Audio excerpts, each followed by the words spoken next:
Good day to you and yours. So, the United States Constitution is a legal document that will probably go down in the history books of humanity as one of the most impactful and greatest legal documents solidifying the freedoms for the people of the United States of America, right?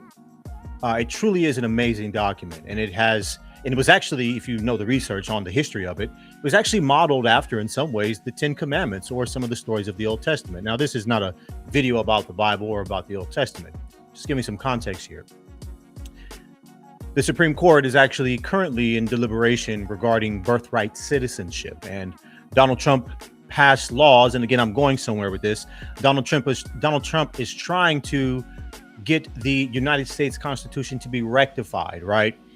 Because he and others believe that the Constitution, the birthright citizenship aspect of the Constitution has been abused and is being used in our current day in a way that it was not intended to apply at the time that it was written. Okay. So the idea is it's being abused. It needs to now be ratified or changed, modified to catch up with the times that we're living in now. Okay. In other words, the way that these people are using it is wrong. Moral of the story is the United States Constitution is not something that should be abused, right? We don't get to just abuse the Constitution and think that it's going to cover us in every instance and circumstance. Okay. So this takes us to this individual by the name of Chud the Builder. Okay. And how he'll be remembered in history, time will tell. But I have my own opinions about him. I don't want to take the time now to make this an insulting video, right? This is not what this is about. Okay. Chud the Builder's belief, okay, is that he and others, okay, who look like him, should have the right to harass and degrade and use hateful speech, racial slurs towards specifically Black American people.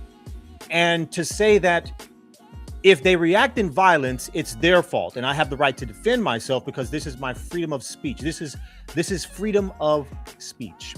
This is protected under the Constitution. I need people who think this way, who believe this, to lend me your ear. Lend me your ear and let me teach you something, okay? Freedom of speech has limitations. For example, freedom of speech that will lead most likely to acts of violence. Speech that is likely to create a riot, okay? Certain speech that is likely to disturb the peace. So, for example, you don't get to go into a business establishment and curse everyone out and say that you have to still do X, Y, and Z because this is my freedom of speech. No, the restaurant has the right to kick you out. They can arrest you for DTP, right? Disturbing the peace. Okay, this is a basic example. You can't go tell the judge when it's your time to go before a magistrate. You can't say, "Oh, well, I thought I could curse everyone out because this is my constitutional right to use freedom of speech." You have a misinterpretation of the constitutional right, and what you're actually doing with this base belief, okay, this twisted belief, is your actions are going to delegitimize. Okay, the same way I talked about this birthright citizenship crap, it has a way of trying to devalue the actual constitutional right itself. Okay, so context matters. Context matters in the conversation or in the vein of freedom of speech. You cannot just walk up to random people and disrespect them. And here's the other thing. The Black community, okay, the FBA community, call it what you want, my community has unanimously decided that this type of speech will not be tolerated. That walking up to a group of Black people and calling them the N-word, specifically with the hard ER at the end, will never be interpreted any other type of way other than you are trying to start a confrontation with us. You are instigating violence. You're instigating it with your speech. That is not covered under freedom of speech. the community themselves, because we have power in America to determine and to shape laws. You don't get to just walk up on us and treat us any type of way and think, oh, well, we don't have the right to respond. You can't do anything. We can't do anything. No. And it's unfortunate that there are people, even some black people or mixed people, individuals like Sneeko and others, who have gone on social media and not put this entire story in its proper context, are just saying, oh, people are upset because of the word. Like, we have the right to be upset at the word. Now, that doesn't mean we have the right to necessarily respond with violence, physical violence. But the bottom line is this. The mere fact that someone is coming up to me or to you or any black person and calling them the N-word with the hard ER can be construed as a threat. This is the reality. This is the reality. A random person who doesn't know me, I don't know you from Timbuktu, you walk up on me and you call me the N-word with a hard ER, that is a threat. That is a threat. Why is it a threat? Because when you look at times past, when you look at the history of America, okay, you understand very clearly what is being communicated here. And this is the reason why this is such a sensitive topic of discussion. This is the reason why this should not be taken lightly.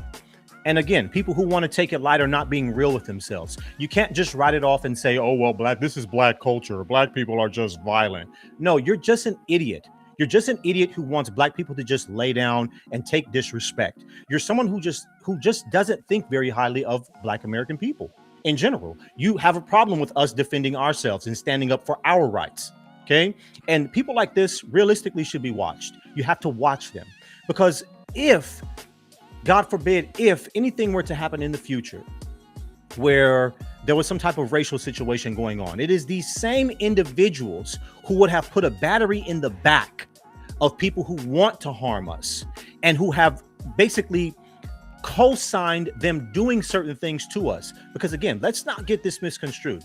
This individual is walking up to people knowing that he has a concealed carry weapon, knowing he has a weapon on him, walking up to them, disrespecting them, trying to instigate them, trying to get a reaction out of them, knowing that he has a weapon on him, multiple weapons in some cases. We've already seen multiple instances of this individual provoking black people to these types of actions, to physical assaults for months. He's pepper sprayed people. This is all on camera. This is all documented. So one can conclude that this individual is actually premeditating.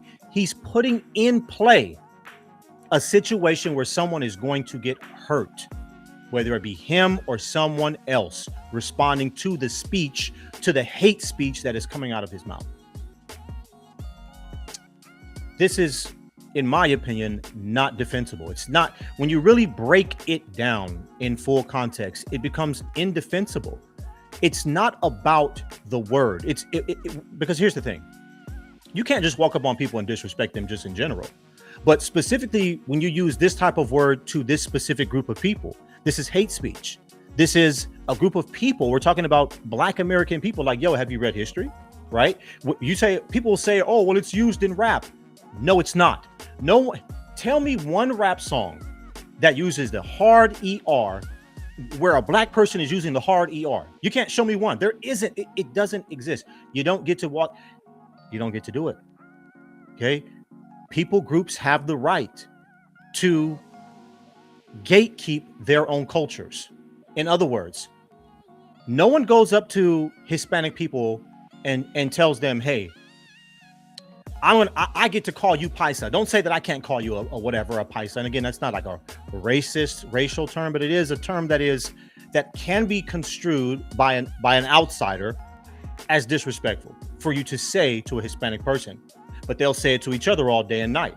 Okay. And I know this because, again, I'm from California. I was raised around a lot of people from that community. I never wanted to try to police the way that Hispanic people use that word because it's not my culture.